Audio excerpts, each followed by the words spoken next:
gente boa de Deus. Hoje é o dia 16 de maio de 2011, uma segunda-feira, 9h05 da manhã, horário de Brasília.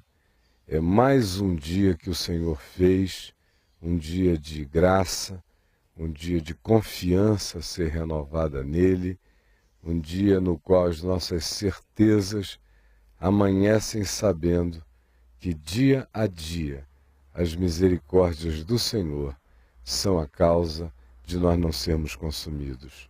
Por isto, neste dia chamado hoje, dia de misericórdia e de salvação, dia que o Senhor nos deu, regozijemo-nos e alegremo-nos nele.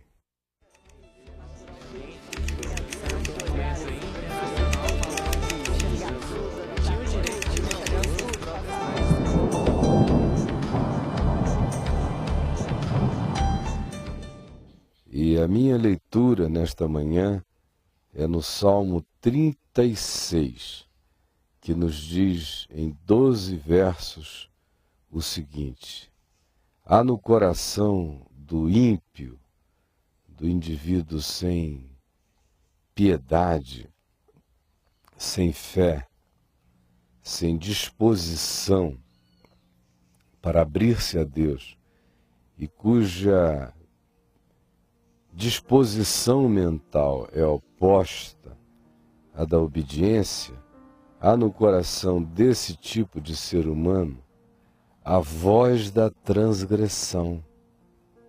Isso é sério. Se o coração não carrega a piedade disposta à obediência, o que surge como um trovão poderoso é a voz da transgressão. Para essas pessoas, em tais corações e mentes, não há temor de Deus diante dos seus olhos. Eles olham a vida e a referência, o marco, o limite do temor do Senhor não está diante deles. Eles se tornam a medida de todas as coisas. Porque a transgressão lisonjeia, adula, seduz os seus olhos e lhe diz que a sua iniquidade não há de ser descoberta e nem há de ser detestada. Essa é a voz da transgressão no coração de quem não tem o temor de Deus. O que surge é aquela lisonja, aquela certeza de que os outros são otários, são idiotas, porque o que se fala no coração dele é que a sua iniquidade jamais vai ser descoberta, e se for descoberta não será detestada.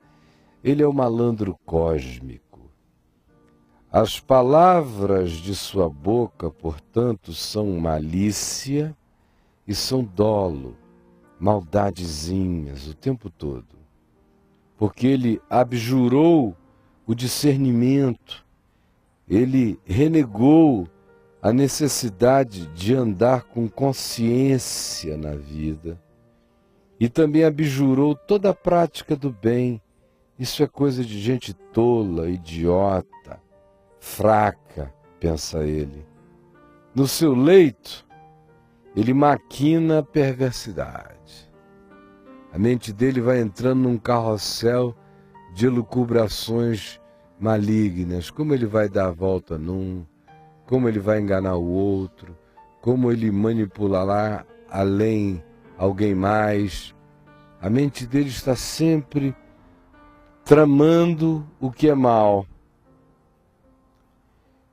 E diz mais: detém-se tal pessoa em caminho que não é bom. A escolha é sempre se associar, parar, estar naquele caminho que não é bom, porque afinal de contas, no leito, ele só maquina o mal. Ele abjurou o discernimento e a prática do bem. A sua boca só fala malícia e dolo. Os seus olhos, sua interpretação da vida, lhe dizem, na sua iniquidade, que nada do que ele faça de errado será descoberto, e se descoberto não será detestado, porque afinal de contas, ele ouve a voz da transgressão no coração, e a razão disso é que no seu íntimo ele diz: não há Deus na vida. Esse é o projeto desses indivíduos. Detém-se no caminho que não é bom e não se despega do mal. Não se despega do mal. Não se despega do mal. Ele agarra aquilo como se a maldade fosse uma propriedade dele. A maldade vai se tornando atávica nele. Vai se tornando um modo de olhar, de pensar, de sentir, de interpretar, de agir, de cogitar, sobretudo de praticar. Esse é um projeto existencial que está no coração de um bocado de gente, inclusive gente que canta hinos a Deus, gente que lê Bíblia, gente que vai à igreja, gente que engana bonitinho, mas que no coração é assim. Eu conheço uma quantidade enorme de pastores, de sacerdotes, de instrutores de homens que são assim. Essa também é a descrição que Jesus fez dos fariseus lá em Mateus 23. Para fora, para outros, eles podiam até dar o conselho da fachada, mas no coração eles eram assim. Agora, o salmista, que aqui se diz que é Davi, servo do Senhor, não é assim. Ele discerne essa prática existencial. Com todo o realismo, ele diz: se o temor de Deus sair do nosso coração, o que vai dominar é a voz da transgressão. E os efeitos dela inapeláveis são sempre esses aqui. Aí ele diz: a tua benignidade, Senhor, chega até aos céus, até as nuvens a tua fidelidade.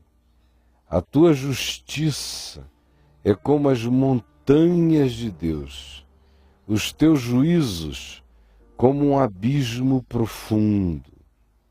Tu, Senhor, preservas os homens e animais. Como é preciosa, ó Deus, a tua benignidade. Por isso os filhos dos homens se acolhem à sombra das tuas asas, os que não se tornaram assim e que discernem quem tu és, ao contrário desses, que são guiados pela voz da transgressão e fazem todo esse caminho para o abismo interior. Os homens que a essa voz perversa não se entregaram e que carregam o temor do Senhor no coração e que sabem da benignidade de Deus, da fidelidade de Deus, da sua justiça, dos seus juízos, e sabe que Ele é o preservador da vida. Esses, no coração, dizem: como é preciosa, ó Deus, a tua benignidade. Por isso os homens, os filhos dos homens, se acolhem à sombra das tuas asas. Quem não perdeu o temor do Senhor enxerga, e enxergando quer ficar sob o refúgio da misericórdia e do cuidado de Deus. Fartam-se esses que têm o temor de Deus no coração, ao contrário daqueles, fartam-se da abundância da tua casa, da abundância da tua palavra, da abundância da tua revelação, da fartura que existe na luz da tua morada. E na torrente das tuas delícias, tu, Senhor, lhes dás de beber. Eles bebem das torrências e das torrentes do teu amor, da tua graça, e se fartam e se alimentam. Pois em ti, e a razão é essa, está o manancial da vida, a fonte da água viva. Na tua luz, Senhor, nós vemos a luz. Nós não enxergamos a luz porque tenhamos luz própria, é porque estejamos na tua luz que vemos o que seja caminho de luz para nós. Continua a tua benignidade aos que te conhecem. Continua a tua benignidade, ela não cessa aos que te conhecem. E a tua justiça continua sempre, sem volta e sem arrependimento, aos que são retos de coração, aos que buscam ter um caminho interior sem curvas, andando na simplicidade da retidão e da obediência. E aí, o salmista, que aqui se diz que é Davi, conclui: não me calque o pé da insolência, livra-me do pé dos insolentes, desses que não carregam o teu temor no coração. Nem me repila a mão dos ímpios, que eu não fique à mercê deles. Tombaram os obreiros da iniquidade. Os que trabalham são os construtores com as matérias da maldade, da iniquidade, eles mesmos tombaram. Estão destruídos e já não podem levantar-se. Essa é a profecia. Esse é o vaticínio implacável da palavra de Deus. Assim será com todo impiedoso. E assim será com todo aquele que anda no temor, no amor, na bondade e na obediência. É inapelável. Não há ser humano que possa torcer estas palavras, nem mudar os seus resultados. Quem tem ouvidos para ouvir, portanto, ouça. Quem for sábio, obedeça. Quem quiser vida e não morte, atente. E aquele que deseje prolongar os seus dias em paz na terra, ande continuamente nesta consciência, porque em relação ao que aqui se diz, não há nem no céu, nem na terra, nem debaixo da terra, criatura alguma capaz de torcer a veracidade inapelável, implacável, insofismável, irretorquível do mandamento de Deus, para a vida em relação aos que creem, e para o mal em relação àqueles que do mal se servem e que dele se alimentam e que dele bebem a largos sorvos, porque no coração desses fala a voz da iniquidade. Mas no coração dos que amam e temem a Deus, fala a voz da vida. Eles dizem: tu és o manancial da vida. É na tua luz que eu vejo a luz. Mantém-me vendo a luz, olhando para a vida, de dentro do olhar da tua luz, da iluminação da tua palavra e da tua verdade. Vamos orar juntos. Ore comigo, todos nós, agora, em nome do Senhor. Ó Jesus, aqui está a profecia da vida. Aqui está mais um daqueles salmos que Jesus, ressuscitado de entre os mortos, deu a conhecer e explicou como mandamento do reino de Deus aos seus discípulos, porque discorreu nos profetas e nos salmos, mostrando a eles tudo que era essencial à vida, mostrando-lhes o tesouro da sabedoria e do conhecimento, mostrando-lhes assim tudo que concerne a uma existência segundo Deus, em Deus, para a glória de Deus, experimentando a provisão abundante do amor de Deus.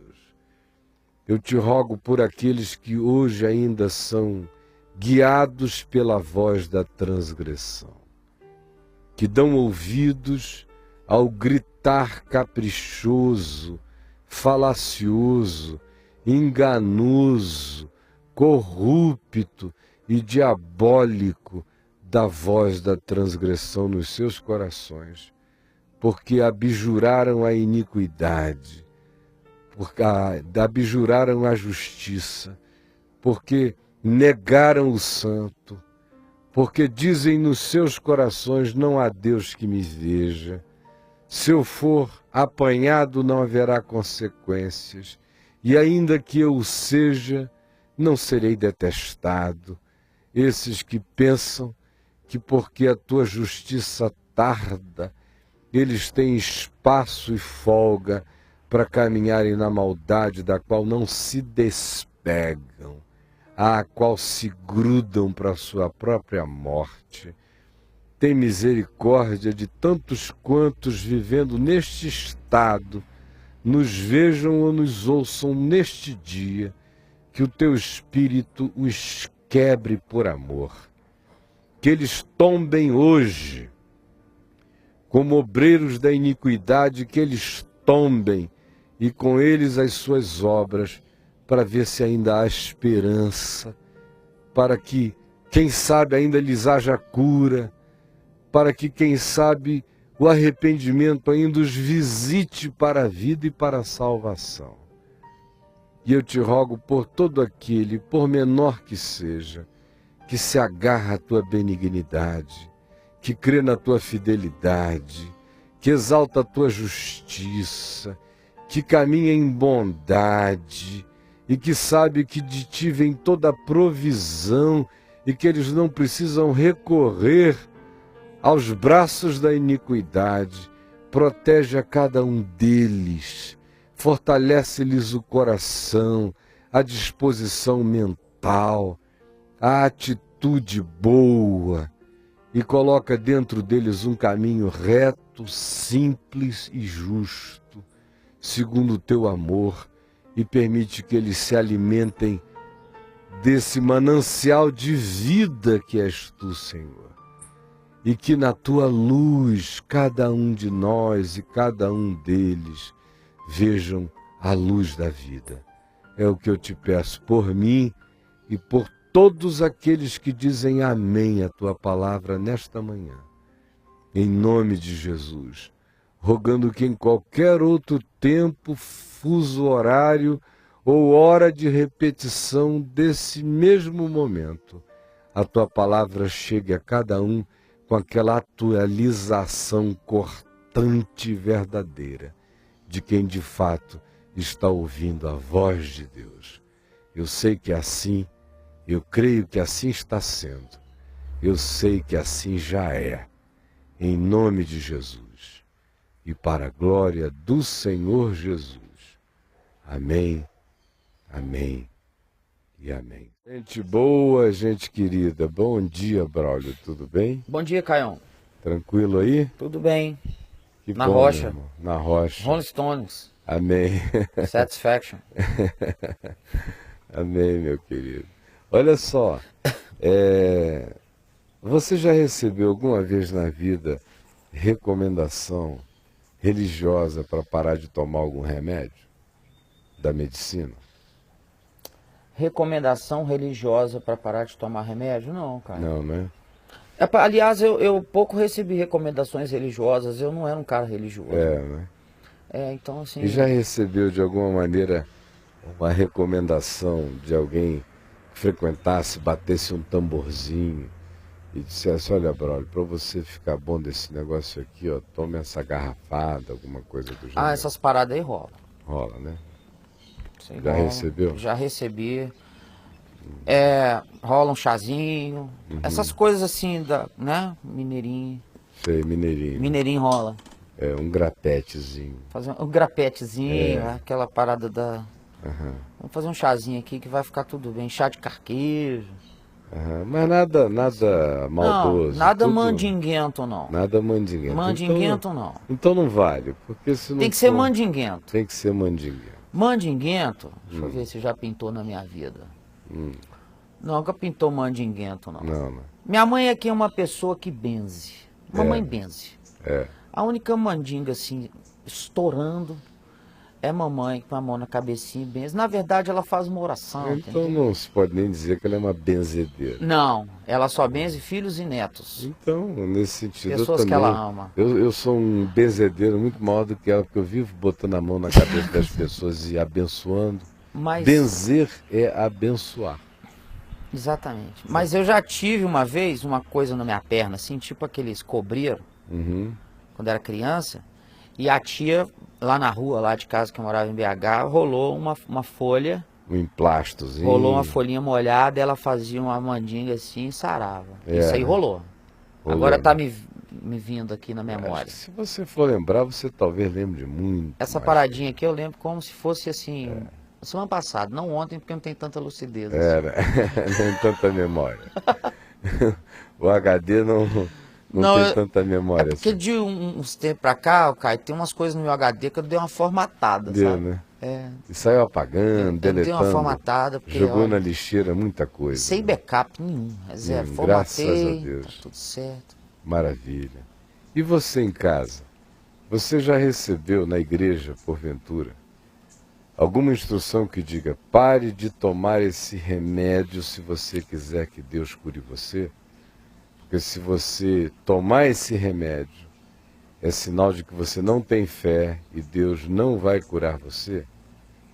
Você já frequentou algum lugar onde se pregava que para que se obtivesse cura divina, sobrenatural, o indivíduo tinha que renegar a medicina, dar de mão a toda e qualquer ação de medicação alopática? Já aconteceu de você obedecer isso e ficar pior? E mais, em ficando pior, indo procurar aquele que lhe deu a recomendação, ouvir que você só piorou porque não teve fé? Já aconteceu porventura isso com você?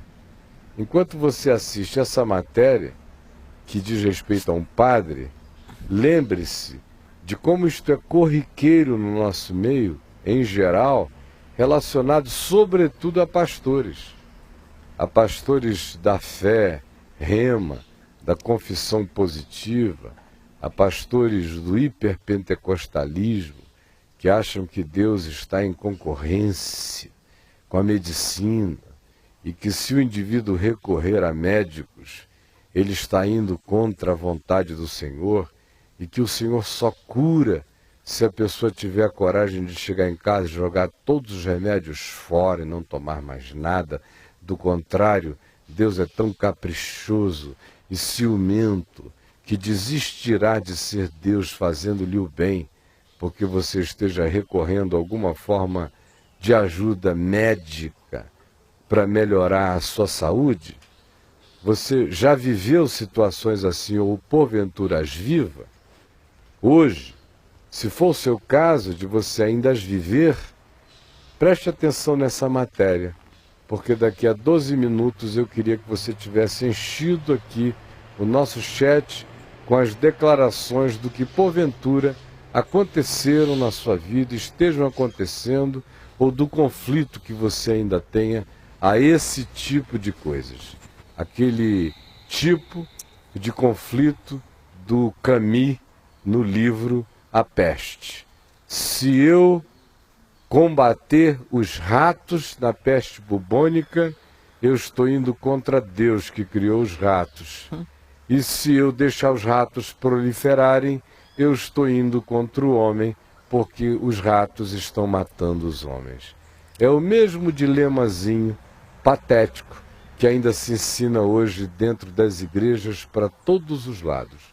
Quanto mais pentecostal é a igreja, maior é a instalação de tal conflito. Se quiser obedecer a Deus, não recorra à medicina humana. Se recorrer à medicina humana, não tem fé. Se não tem fé, Deus não curará você. Você já ouviu essa história em algum lugar?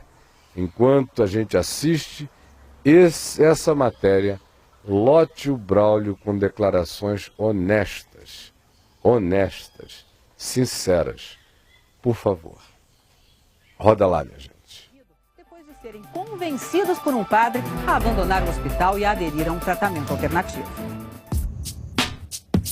A acusação. Famílias de doentes se dizendo iludidas, enganadas por uma falsa promessa de cura. Ele falou assim, ó, ou você para, ou então eu não pego seu filho para curar. Eu garanto que eu curo, mas você tem que parar com a quimioterapia. Porque a quimioterapia é que vai matar seu filho. Minha mãe foi a realidade do bem e a cura que ele fez, né? Já fazem 5 anos que ela faleceu, né? O acusado. Um padre que diz aplicar um método alternativo e revolucionário de saúde. É maravilhoso demais para as pessoas que não gostam, né, da entidade popular, da saúde, por exemplo, né, que o povo tenha saúde de verdade. Desde 2005, o Conselho Regional de Medicina de Mato Grosso recebe reclamações contra o padre jesuíta Renato Bart. O que estava sendo informado é que havia um padre que estava oferecendo um tratamento substitutivo e curativo para a doença. Então, aqueles pacientes com essa ideia de que poderiam se curar, abandonavam o tratamento tradicional e começavam a ter os efeitos desse abandono. Sob a acusação de curandeirismo e exercício ilegal da medicina, o Conselho apresentou uma queixa-crime e o caso foi parar na Justiça. O processo está em andamento. Algumas entidades vieram em defesa do padre. Nosso apoio aqui empenhado é justamente por considerar essa denúncia do CRM um absurdo. Pacientes se disseram curados por ele com o uso de chás e da própria urina. Isso é para diabetes? Para diabetes e para qualquer tipo de doença. Eu ia para cadeira de rodas e com ele foi quando eu sarei da dor na sola dos pés, que era prego assim, parece que eu pisava em cima de prego. O padre nos recebe nesta casa, na periferia de Cuiabá, a sede nacional do Biosaúde, que ele diz ser um método que faz o corpo curar a si próprio. O cérebro humano tem essa capacidade, né? E produz, né, no corpo inteiro, né, no sangue, no corpo, nas células, mais de 1000 ingredientes que necessita o corpo para ter saúde. Para o padre Renato, chegará o dia em que o mundo não precisará de médicos. Eles também terão que procurar outro emprego, né? Os médicos? Quando não tem mais doente. O doente é que mantém a farmácia, mantém farmacêuticos, mantém os médicos, mantém hospitais, mantém universidades de medicina. Ele nega todas as acusações.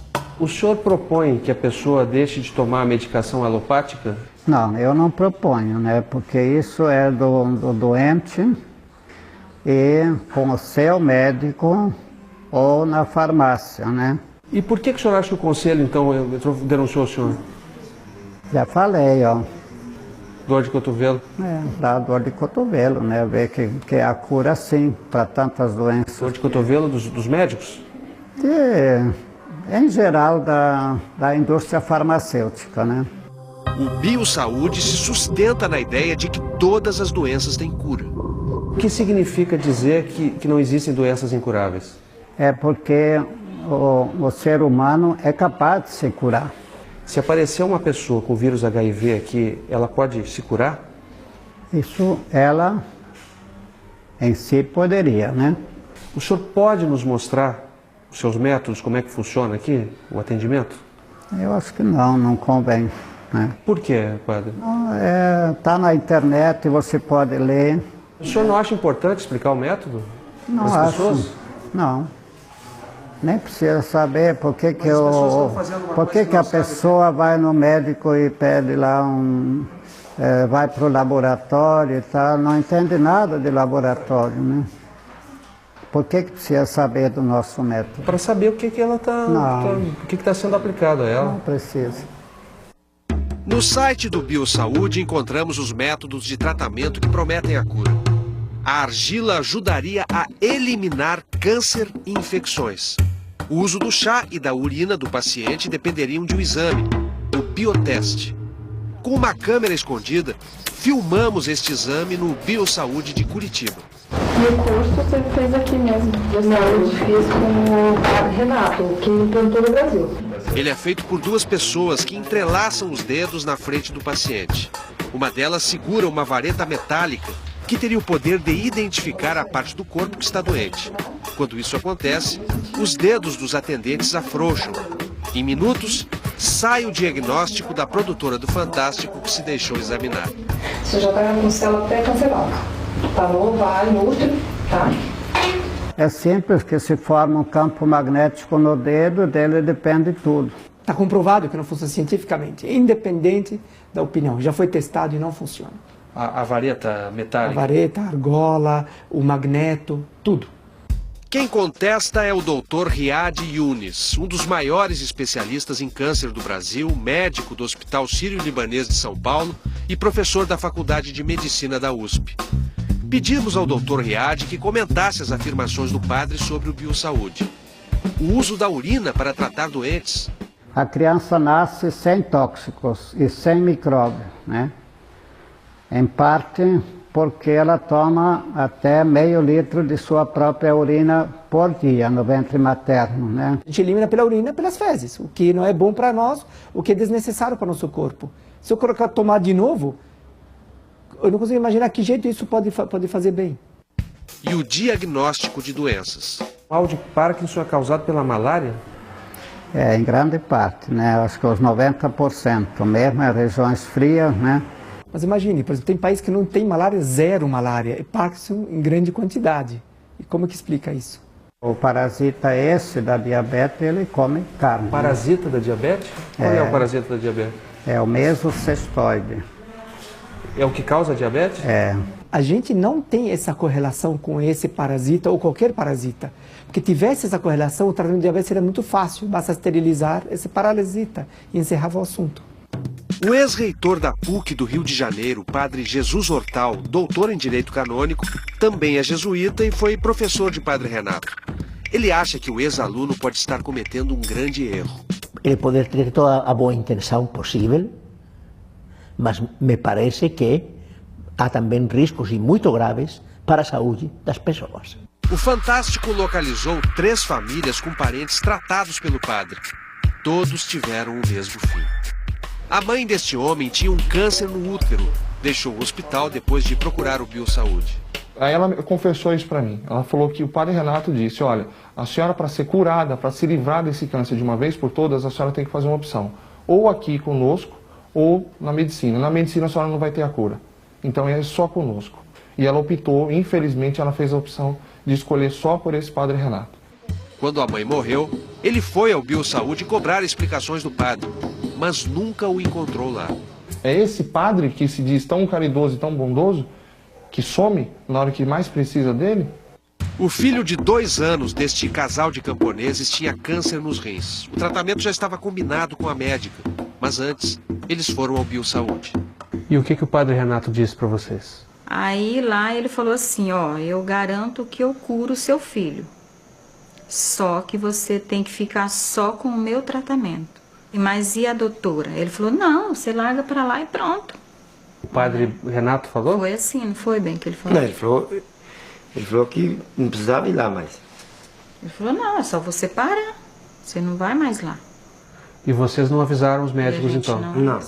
E não foram mais no hospital? Não foram. Não foi que ele falou que estava na frente em 60 dias. Ele falou que em 60 dias ele ia estar curado. O garoto parecia mesmo estar melhorando. Aí a gente ainda foi na doutora, né, doutora. A gente foi e a doutora falou, não, ele não está curado. Ela fez outra tomografia. Ele falou, não, ele está curado, está curado. Pode ir embora tranquila, não dá ouvido para a doutora.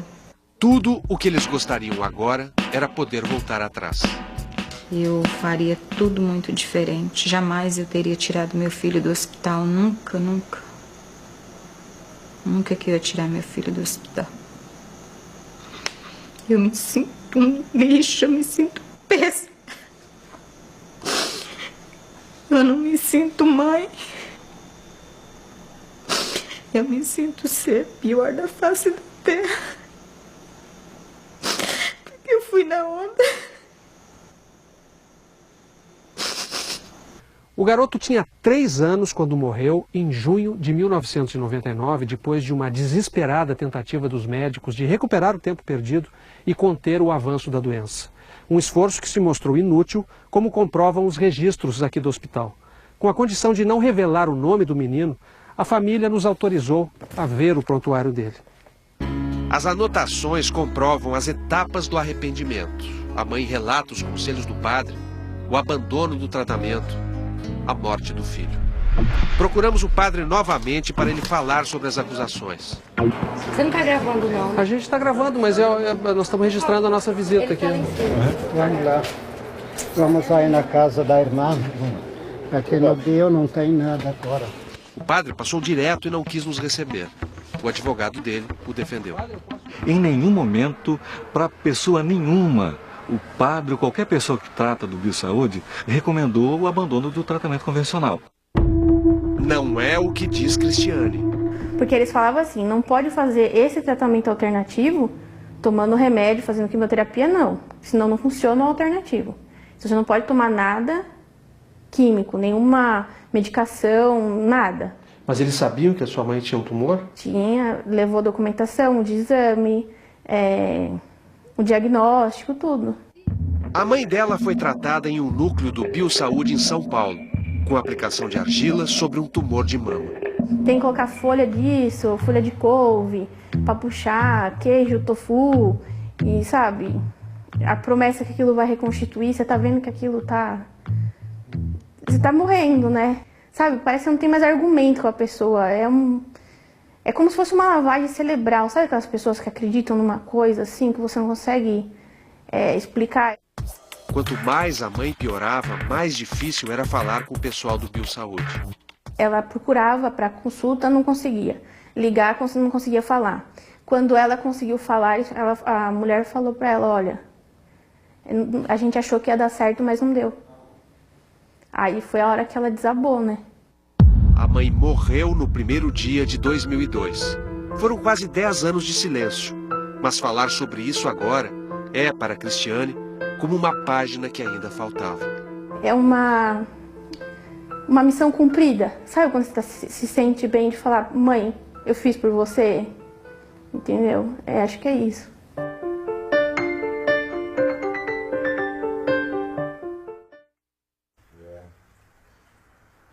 E aí, brother? Caio. Tem aqui umas... O padre Renato... Ô, Caio, poxa vida. Seu mic. Seu mic. O padre Renato não vai vir ligar o seu microfone. Cara. Não, o padre Renato tá fugindo. Ele não vai ligar. Vai mandar o advogado. Vai mandar o advogado dar as explicações. Tem umas paradinhas aqui. Alá Renato. Mas antes das paradinhas chegarem mais, eu peço a você que escreva. Eu queria dizer algumas coisinhas. Número 1 é que esse negócio é incomum entre os padres. É comum entre curandeiros dos cultos aqui no Brasil afro-ameríndios.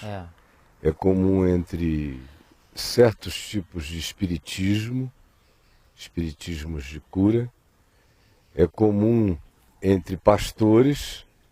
É tão comum entre pastores pentecostais e neopentecostais que eu não sei se vocês observaram, quando a câmera mostrou o laudo do menino, estava escrito pastor e riscaram e puseram contra a letra padre, porque o ato falho já escreveu pastor. Só.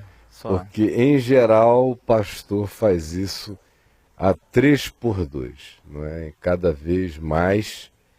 E se eles fossem responsabilizados por esse tipo de coisa, o que ia ter de pastor na cadeia por curandeirismo, charlatanismo, irresponsabilidade total para com a saúde humana, não era brincadeira. É que as pessoas, no caso do pastor, ficam com aquele temor de Deus e sempre dizendo não fui curado, ou minha filha, meu filho, meu marido, minha mulher o meu querido não foi curado porque faltou fé em mim, é o que eles dizem. E aí eles vão recebendo isenção por essa prática charlatã da fé e da suposta medicina espiritual. A outra coisa que eu queria dizer é sobre as consequências disso para além da morte no coração de quem fica. Como bem ilustrado aí no caso dessa mãezinha, se sentindo, ela disse, eu não me sinto nem mãe, eu não cuidei da minha filha, eu entrei na onda, eu me arrebentei toda e a minha filhinha morreu porque eu dei crédito a uma loucura, como se Deus, para agir, tivesse que prescindir dos tratamentos médicos. Pelo amor de Deus, eu tenho dito repetidas vezes que Deus age com os meios humanos, Deus age sem meios humanos, e muitas vezes Deus age apesar dos meios e dos recursos humanos, quando os meios e os recursos são equivocados. Mas ninguém deve abrir mão dos meios que estejam legitimamente disponíveis, porque alguém diga, sem assumir a responsabilidade, eu garanto que Deus vai curar essa pessoa por quem você intercede, ou a você mesmo, se você tiver a coragem de largar essa medicina. Porque no caso de tudo dar errado, eles não assumirão a responsabilidade. E eu sei que tem muita gente nos vendo que já sofreu isso, já viu isso, ou tem gente que ainda frequenta grupos religiosos onde essa é a prática, esse é o ensino malévolo, horrível, com perspectivas assassinas pela omissão absolutamente irresponsável da parte daqueles que supostamente falam em nome de Deus, falam apenas em nome dos seus caprichos, das suas crenças e da busca de glória. Porque em cada 1000 doentes existe uma possibilidade significativa de que 10, 20 ou 30 recebam melhoras dependendo do tipo de doença, por mera sugestão, por efeito placebo. E são essas pessoas as que daí em diante servirão para justificar o fato de que a medicina daquele curandeiro cura, apesar dos outros 900 e tantos casos de fracasso, aos quais se atribuirá, pelo fracasso, a falta de fé. E a última coisa que eu queria dizer é que na antiguidade havia um código extremamente rigoroso, muito mais rigoroso do que qualquer que seja o código penal brasileiro aplicado a esse tipo de ação de charlatanismo. Sabe qual é? Qual é? Anterior a Abraão. Nossa.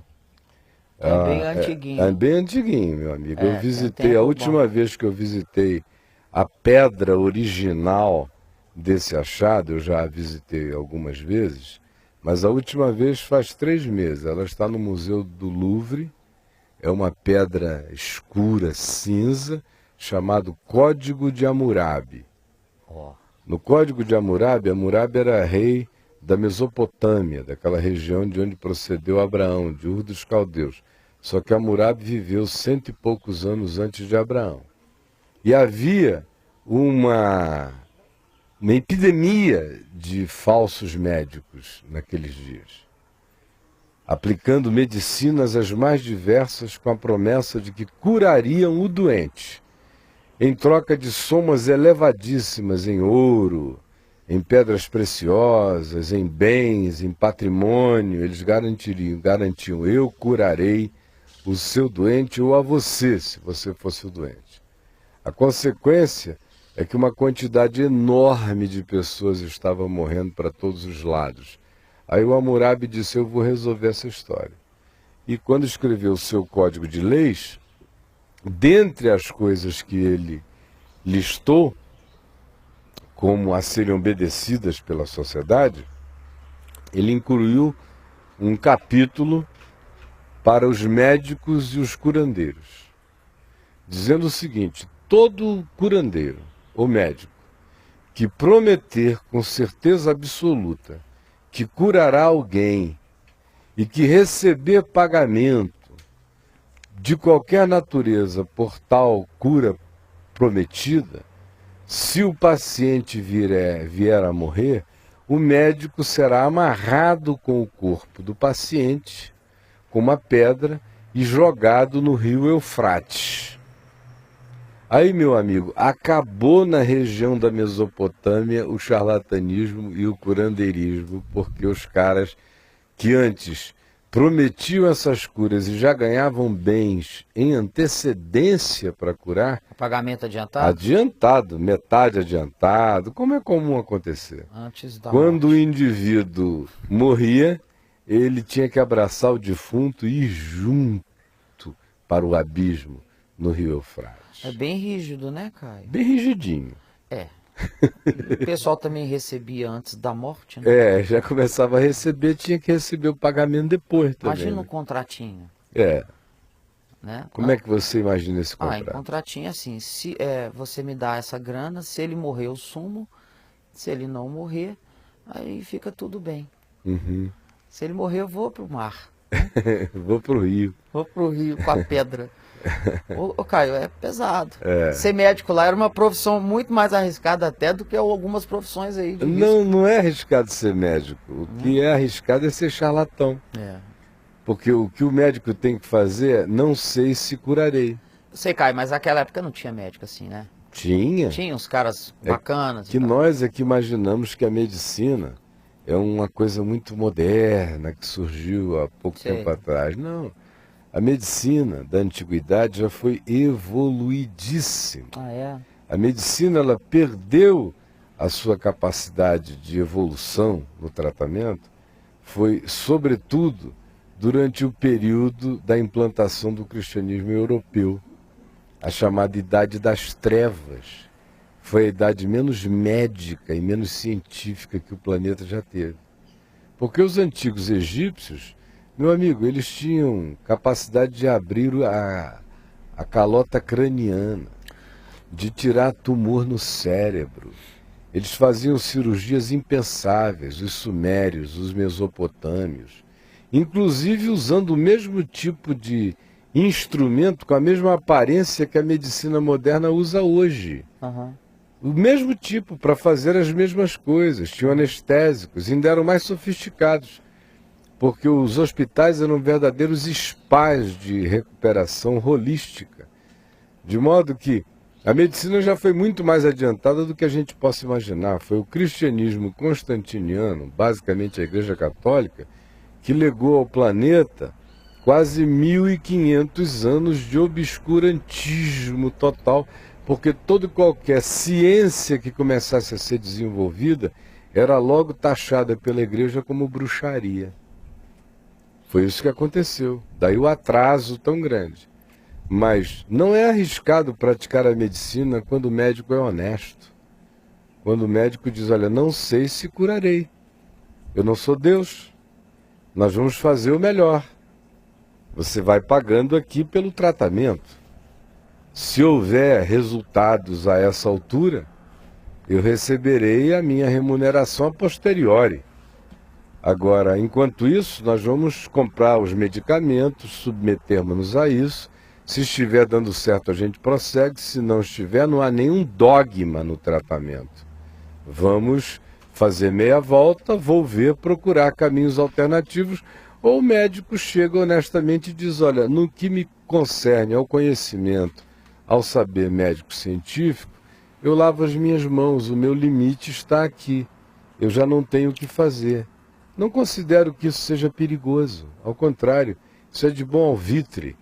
Isso é de bom senso.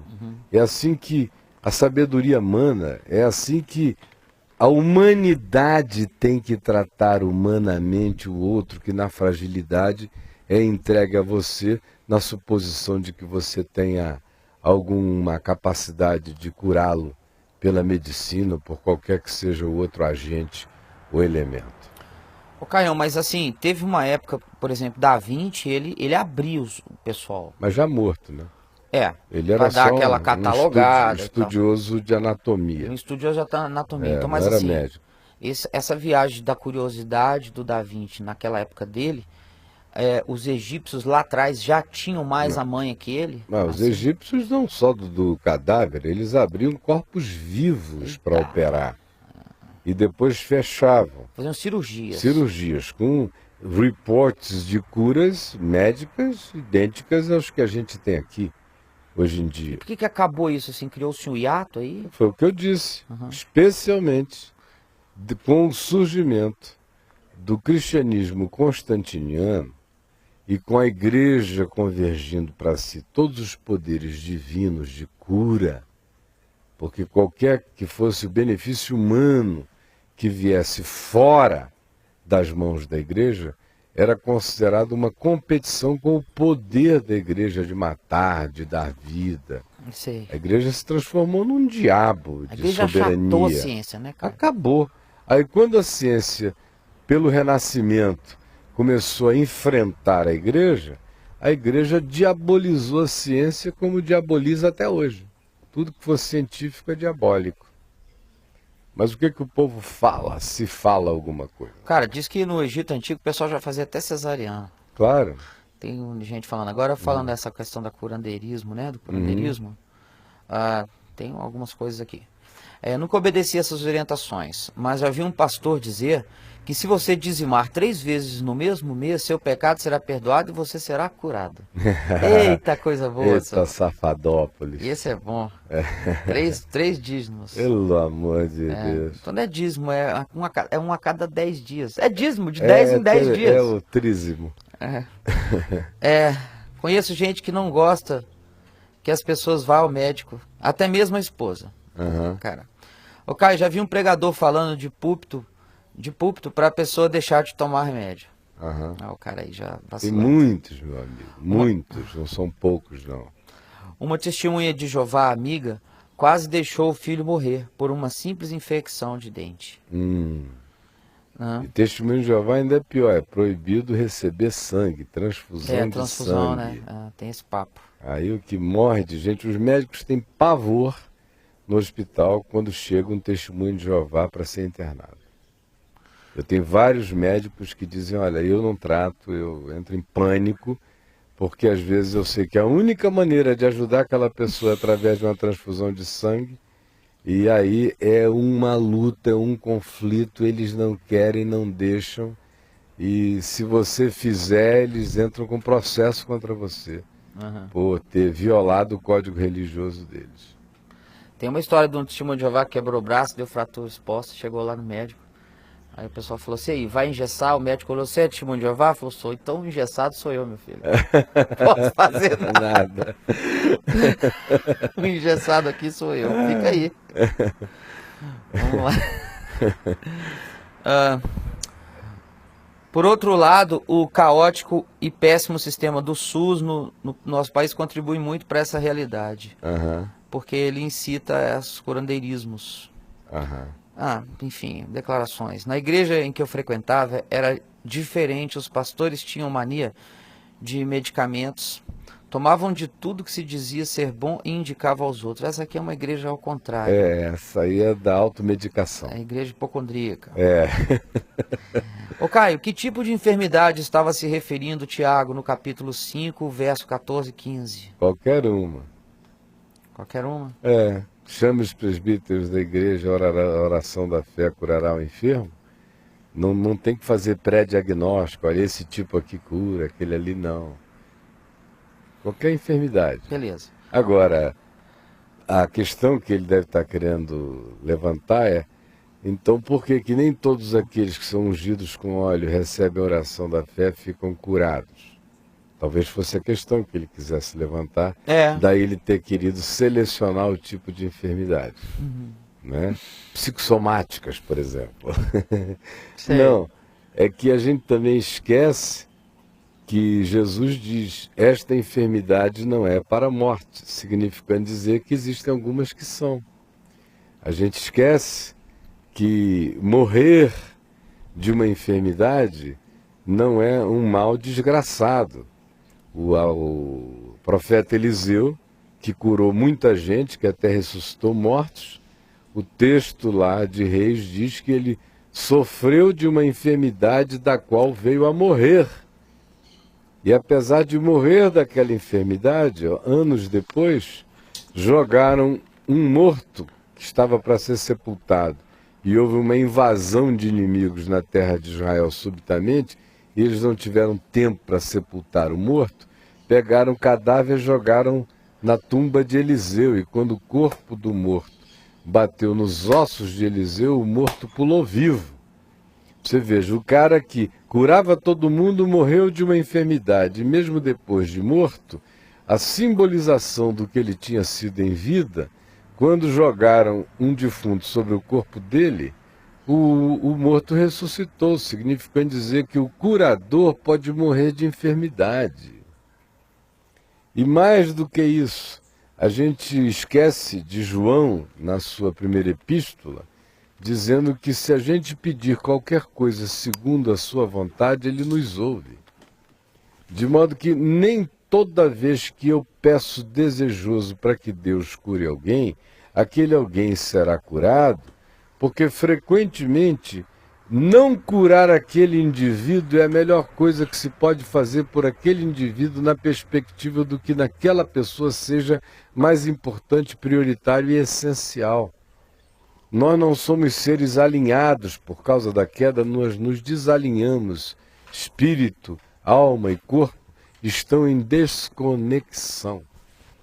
Se nós fôssemos seres completamente alinhados, toda oração implicaria em cura. Mas como nós somos seres desalinhados, às vezes é a destruição do corpo que salva o espírito para o dia do Senhor. Só.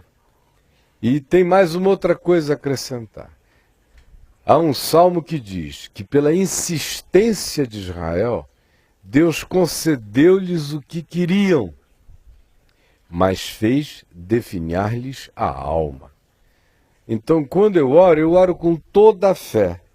Há ocasiões em que você ora por uma pessoa com uma convicção realmente enorme no Espírito Santo de que aquela pessoa será curada. Sim. Há outras vezes que você ora sem essa convicção, e não é falta de fé, é falta de testemunho interior da parte de Deus de que você está fazendo a oração segundo a vontade de Deus para aquele indivíduo. Porque na nossa cabecinha moralzinha, parece que todo e qualquer achaque humano só receberá a bondade de Deus na forma de uma cura, ou de um livramento daquele achaque. E às vezes a bondade de Deus se esconde no achaque, só, para tratar o indivíduo de uma coisa muito mais profunda. De modo que algumas enfermidades não são para a morte mesmo quando matam, são para a vida. Agora, eu como não sou secretário da Santíssima Trindade, nem pretendo, e se pretendesse, seria internado no hospício celestial na mesma hora, Sim. Faria parte dos cupichas de Satanás no mesmo dia. Agora, eu, às vezes, não oro. Quando eu recebo um testemunho no meu coração de que não é para orar. Não é para orar. Não foram poucas as vezes em que eu deixei de orar por um testemunho interior dizendo não ora porque o Senhor vai levá-la. Aí nesse caso eu digo que o Senhor vai levar. Com todo jeitinho preparo a pessoa para partir. Sim. Agora nunca mandei ninguém parar de tomar remédio porque a cura divina estivesse em concorrência com a medicina humana. Você quer ver uma coisa que regularmente eu faço? Uma pessoa está fazendo radioterapia, quimioterapia, ou tomando algum remédio, ou fazendo hemodiálise, qualquer coisa assim, é dizer para a pessoa, olha, quando você for fazer a sua quimio, a sua rádio, a sua hemodiálise, fique orando, abençoe os maquinistas lá, os enfermeiros, as mãos que estão fazendo aquilo. Só envolvido, né? bote a sua mão, ore a Deus para que aquela medicação viaje por dentro do seu corpo com o melhor aplicativo possível. Abençoe o tratamento. Receba o tratamento com amor, com graça, com fé, com alegria, grata diante de Deus, porque não existe concorrência entre o esforço médico de salvar alguém e a fé do indivíduo que está buscando cura pela medicina. E Deus não está em briga com nenhuma dessas coisas, porque toda boa dádiva, todo dom perfeito vem do alto, descendo do Pai das luzes, em quem não pode haver nem mudança e nem sombra de variação. Então, se a medicina descobre a lente do óculos, meu amigo, eu não vou dizer não vou usar óculos, porque não foi o anjo Gabriel que me trouxe a receita, nem o aparelho. Agora você veja como é seletiva essa briga religiosa contra a medicina. Você já viu algum pastor desses que recomendam o indivíduo não buscar recursos de cura médica, deixar de usar óculos? O Macedo, há uns 25 anos atrás, no Maracanã lotado, isso é uma coisa patética, deve ter aí no YouTube para todo lado ainda, ele fez a coleta dos óculos, dizendo que naquele dia todos os indivíduos que tivessem problemas de vista iam ser curados. Nossa. Aí foram sacos e sacos e sacos de armações de óculos. Teve gente caindo do Maracanã, ceguetinhas que rebolavam. Bombou. Foi um negócio doido, né? Pois bem, no dia seguinte a TV Globo foi entrevistá-lo a propósito do fato de que milhares saíram dali tateando, sem enxergar. A resposta dele, com óculos na cara, ele de óculos. Claro. Aí o repórter, mas Bispo Macedo, por que o senhor disse, recolheu todos os óculos e a maior parte foi embora para casa tateando? Ele disse, porque não tiveram fé para serem curados. Aí o repórter disse, e o senhor, por que o senhor usa óculos enquanto pede aos outros que joguem os óculos fora? Ah, minha filha, porque eu não tenho fé para ser curado do meu problema de vista. O problema é deles que acreditaram. Ele falou na lata. Na lata, tá gravado, vai lá e procure, meu irmão. Caio? Tá no YouTube, está youtubado. Tá youtubado. Youtubado. Impressionante. É impressionante. Ele falou na lata, eu não tenho fé. Agora, quer ver outra coisa? Caraca. Você já viu alguém dizendo, olha, não vá ao dentista para fazer obturação? O pastor que recomenda não usar remédio, porque senão Deus não cura, não ir fazer rapidinho de madrugada um canal se a dor bater forte nele? Você já viu eles chamarem alguém, ou faz uma oração com imposição de mãos que é para o meu canal parar de doer e uma obturação acontecer aqui na mesma hora? É tão seletivo o critério, meu amigo. É seletivíssimo e o povo nem percebe. E ele dá o gás. A loucura de como certas deficiências parece que existem permissão divina para o cara ir buscar tratamento e outras não. E quanto mais próxima a enfermidade, a condição for do cérebro, da cabeça, ou for uma condição neurológica, mais a igreja compete contra esse tipo de medicina. Tem aí 2, 3 coisas só pra gente ir adiante? 2 palhinhas aqui. Caio, meu irmão que na época tinha 2 aninhos, ficou muito doente. As irmãs do circo de oração foram lá em casa. Oraram, ficaram a tarde inteira orando. Meu pai, quando chegou do trabalho, expulsou as irmãs de casa, pegou meu irmão e levou para o médico. O médico disse que se ele tivesse demorado mais 1 hora, o menino teria morrido. E olha que meu pai é crente, hein? Isso foi em 88. 1 ano antes, a filha desse pastor, dessa igreja, também com 2 anos, morreu de pneumonia. E ele sofre com isso até hoje. O pastor? O pastor que comandou as meninas para fazer oração na casa do cara. Coitado dele, da ignorância dele, né? Aí tem que assim, a Valnice Milhomens pregava muito isso. Eu lembro. Quem é essa mulher? É uma senhora que hoje mora aqui em Brasília. Você é pastor? Pastor, eu já conheço há muitos anos.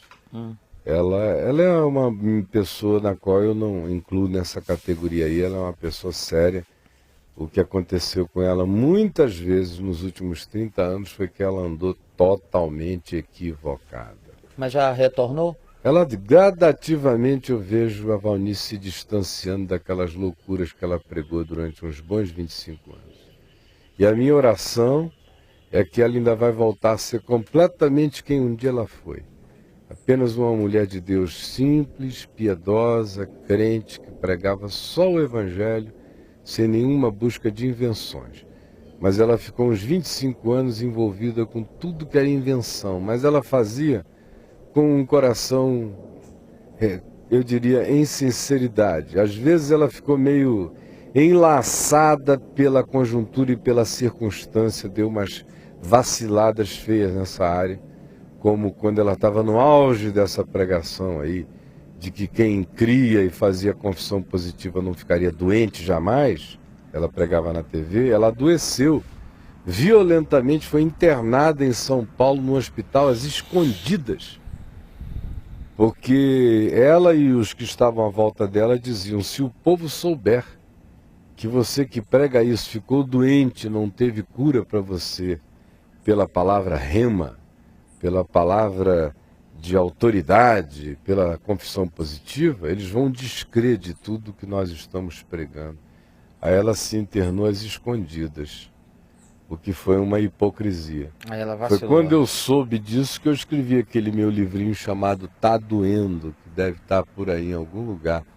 O Tá Doendo tá aqui, jovem. Foi tá baseado doendo, na hipocrisia dela, cara? Não foi na hipocrisia dela, porque eu nunca considerei a Valnice uma hipócrita. Eu só considerei uma pessoa que estava naquela onda e na imaturidade, porque ela não tem vocação para ser malévola. Ela é uma pessoa que já conheceu Jesus o suficiente para entrar nessa loucura.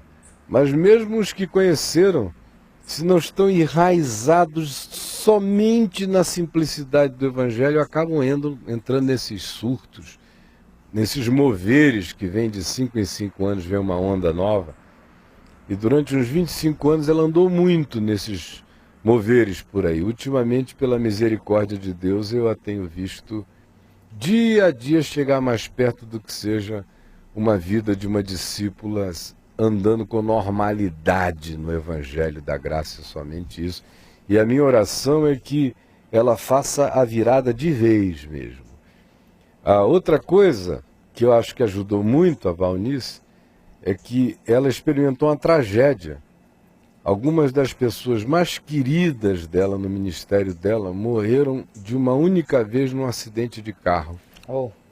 No auge dessa história também de que crente não fica doente, de que o anjo do Senhor é uma apólice de seguro contra acidente, de repente, gente amada dela morre na mesma hora e eu a vi na TV, começando a tentar mudar a fala em razão dos fatos esmagadores da existência.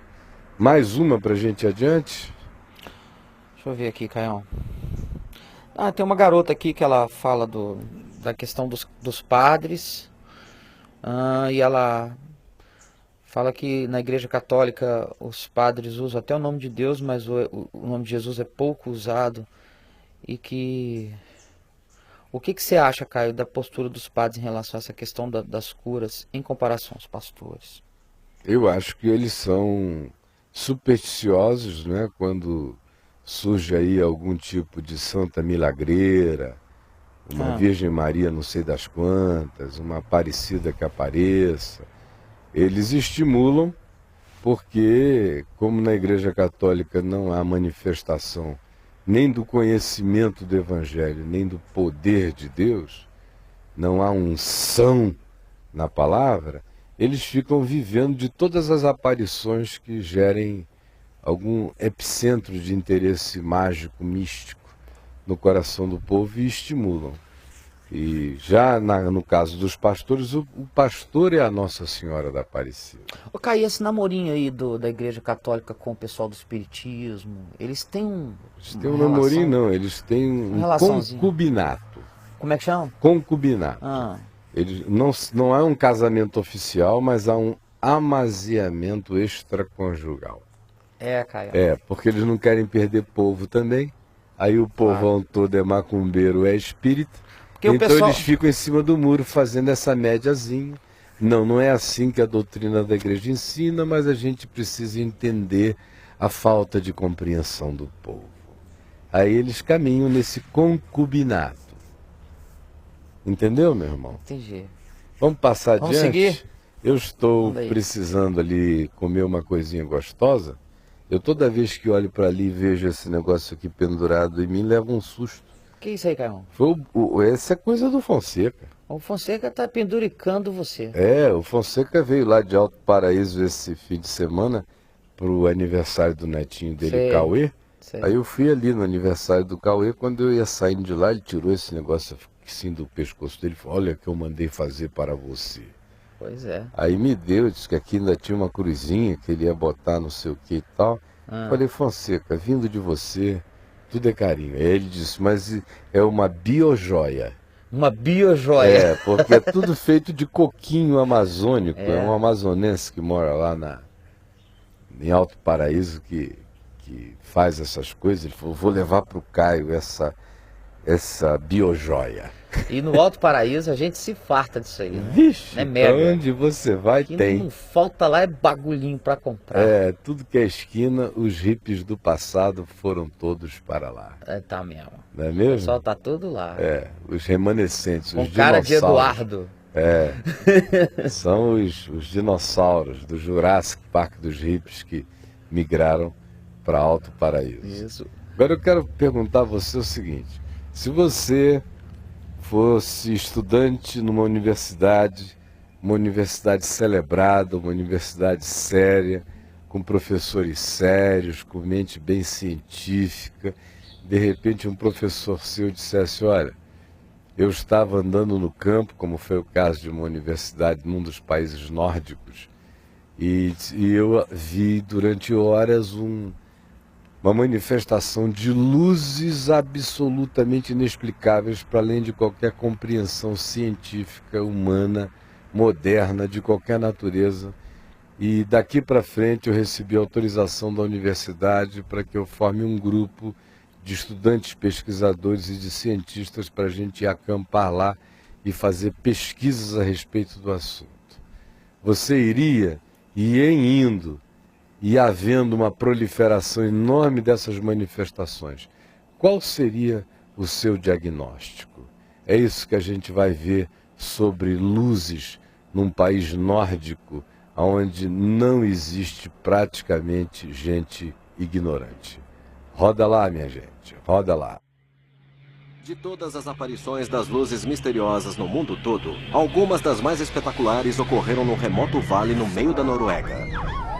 Meu Deus, o que é isso? Eu estou filmando. Estou filmando.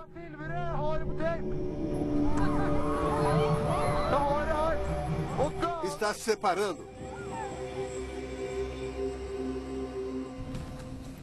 Um dedicado grupo de cientistas e pesquisadores de universidades do mundo todo vem estudando as luzes em Hesdalen há mais de 2 décadas. Vi pela primeira vez em 1982, 25 de setembro de 1982. Lembro-me bem da data. Imagine estar na natureza e, de repente, aparece uma luz enorme. Aquilo me impressionou muito.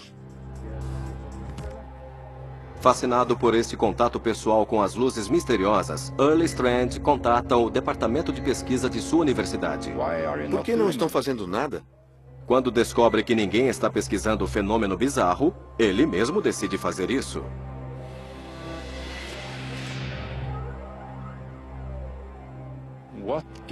O que é esta luz enorme? Qual é a física por trás disso? Deve existir algum tipo de energia. De onde vem essa energia? Talvez seja uma energia limpa. Será que podemos usá-la? Strand inicia sua pesquisa mesmo quando ninguém da universidade consegue explicar o fenômeno. Em 2002, iniciamos os acampamentos científicos e trazíamos jovens estudantes para cá, com muitos instrumentos, para ficarem uma semana tentando capturar o fenômeno em filme, instrumentação, etc.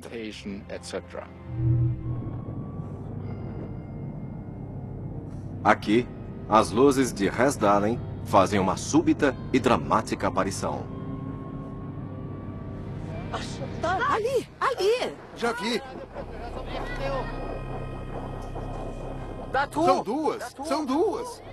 Ali, está voltando. Ah, meu Deus! O que é isso?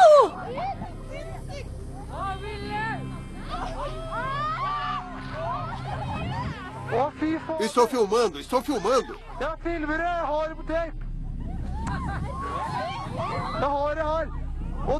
Elas se separaram.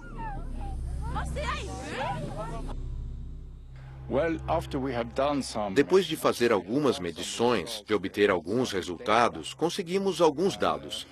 E quanto mais dados conseguíamos que respondiam algumas perguntas, mais perguntas surgiam. Nesta pulsante bola de luz, gravada em vídeo em 1999, o evento mais extraordinário é visto quando foi ampliado.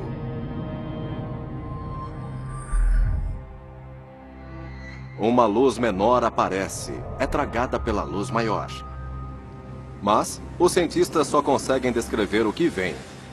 Não conseguem explicar. Precisamos de 2 vigiando o leste.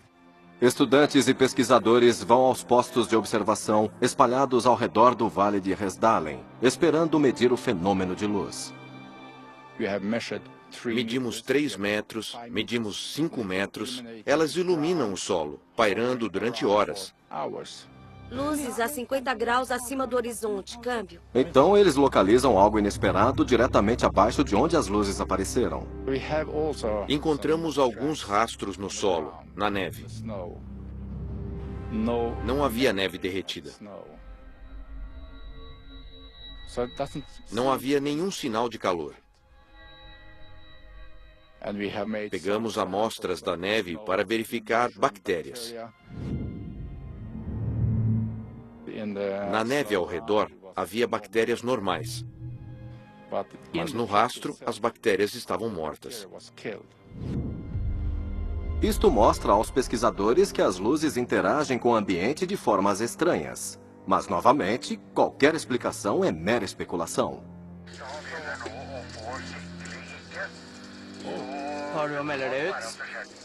O radar captou sinais lá fora. Em 1986, os pesquisadores da luz de Resdalen fazem este vídeo de uma luz distante que se move diferente de qualquer coisa conhecida na Terra. Aquilo se movia em ângulos fechados e em alta velocidade. Nada com qualquer massa pode se mover assim. Então, obviamente, parecia não ter massa nenhuma.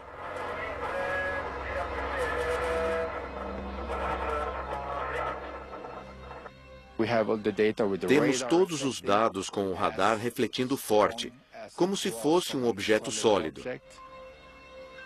Mas não vemos o objeto.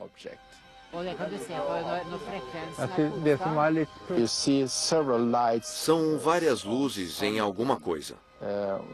Parece que são luzes se aproximando uma da outra. Uma seguindo a outra.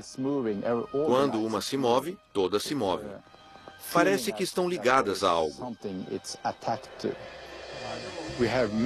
Medimos a velocidade no radar. Chegava a 30 mil quilômetros por hora. Strand não consegue explicar isso, mas documentos do governo recentemente tornados públicos podem conter as respostas.